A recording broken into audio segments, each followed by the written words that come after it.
لو ابنك كل ما تلبسيه تي شيرت معين بيعيط جدا ومش عايز يلبسه، اوعي تفتكر ان ابنك بيتدلع. تعالي اقول لك ايه الحكايه. في ام كانت بتقول لي ان ابنها بيعيط كل ما يلبس اليونيفورم بتاع المدرسه، وبيقول انها بتخنقني، بحس اني مش مرتاح. كانت فاكره ان هو بيهرب من المدرسه، بس لما خدت بالها انه بيرتاح فعلا اول ما بيغير هدومه، بدأت تفكر في الموضوع بشكل مختلف.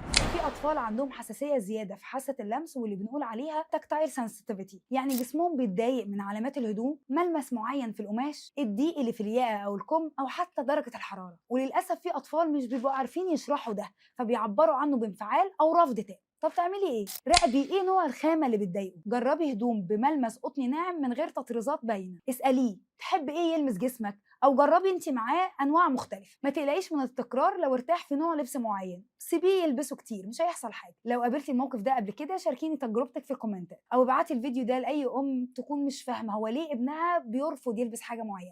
لو حابب تتعلم تعديل سلوك وتدخل المجال كاخصائي تعديل سلوك، عملت لك كورس مجاني تقدر تتعلم منه اساسيات تعديل السلوك وبسهوله. سجل من خلال اللينك في الكومنتات.